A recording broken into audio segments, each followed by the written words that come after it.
دنیا کی تاریخ میں کچھ نام ایسے ہیں جنہیں سن کر وقت تھم جاتا ہے، ایسے نام جنہوں نے کروڑوں انسانوں کی زندگیاں بدل دیں اور صدیوں تک دنیا کو سوچنے پر مجبور کر دیا۔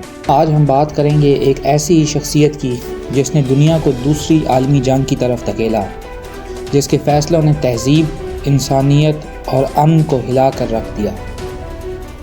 یہ ہے ایڈولف ہٹلر کی کہانی، عروج، طاقت اور انجام کی کہانی، ایک ایسے انسان کی جس نے تاریخ میں ایک سیاہ باب لکھا۔ اپریل 1889 آسٹریا کے ایک چھوٹے سے قصبے میں ایک بچے نے جنم لیا جس کا نام رکھا گیا ایڈولف ہٹلر۔ ہٹلر کا بچپن عام سا تھا، مگر اس کی شخصیت غیر معمولی طور پر حساس اور جذباتی تھی۔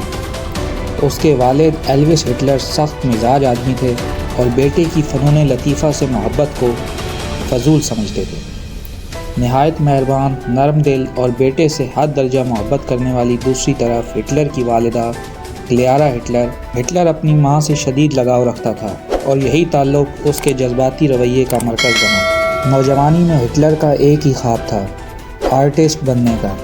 وہ ویانا آرٹ اکیڈمی میں داخلہ لینے گیا، مگر اس کی فنکاری کو معمولی کہہ کر رد کر دیا گیا، اور یہی وہ زخم تھا جس نے اس کی سوچ پر گہرے نشان چھوڑے۔ ویانا ایک عظیم شہرت یافتہ شہر، لیکن ہٹلر کے لیے یہ شہر مشکلات، غربت اور مسلسل ناکامیوں کی علامت بن گیا۔ وہ کمرے کرائے پر لیتا، کبھی تصویریں بیچتا، کبھی چھوٹے موٹے کام کرتا، مگر اندر ہی اندر اس کے دل میں کچھ اور پل رہا تھا۔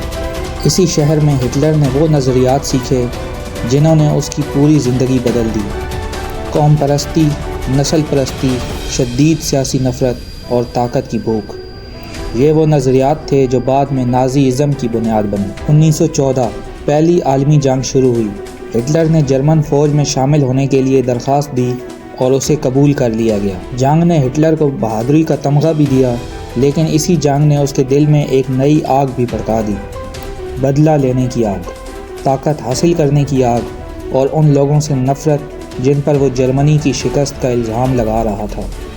1919 میں ایک حادثاتی ملاقات نے سب کچھ بدل دیا۔ ہٹلر ایک چھوٹی سی سیاسی جماعت میں گیا جسے لوگ جرمن ورکرز پارٹی کے نام سے جانتے تھے۔ یہ پارٹی کمزور، چھوٹی اور بے اثر تھی، مگر ہٹلر کی زبان، اس کا انداز، اس کی تقریریں لوگوں پر اثر ڈالنے لگیں، اور کچھ ہی سالوں میں یہی چھوٹی جماعت بدل کر بڑی ہو گئی نازی پارٹی، اور ہٹلر بن گیا اس کا بے تاج بادشاہ۔ 1933 میں وہ لمحہ آ پہنچا جس کا ہٹلر برسوں سے انتظار کر رہا تھا۔ جرمنی نے اسے چانسلر بنا دیا، اور جیسے ہی اسے طاقت ملی اس نے نظام بدل دیا، اپوزیشن کو ختم کر دیا، میڈیا پر قبضہ، مخالفین کو قید، اور پوری قوم کو پروپیگنڈا، ڈر اور نفرت کے ذریعے کنٹرول کرنا شروع کر دیا۔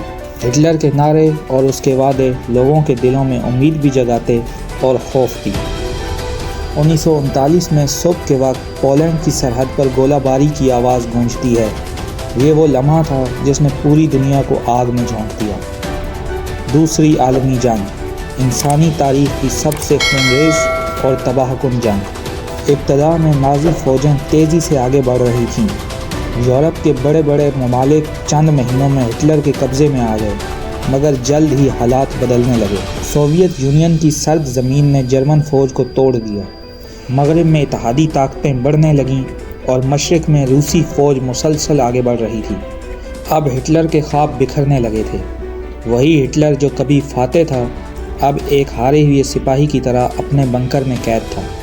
30 اپریل 1945 برلن ملبے کا ڈھیر بن چکا تھا، جرمن فوج ہار کے قریب تھی، اور ہٹلر اپنے زیر زمین بنکر میں آخری سانسیں لے رہا تھا، جس نے دنیا کو نفرت، جنگ اور ظلم کی حقیقی قیمت سمجھا دی۔ ہٹلر کی کہانی صرف ایک انسان کی کہانی نہیں، یہ پوری انسانیت کے لیے ایک عبرت ہے۔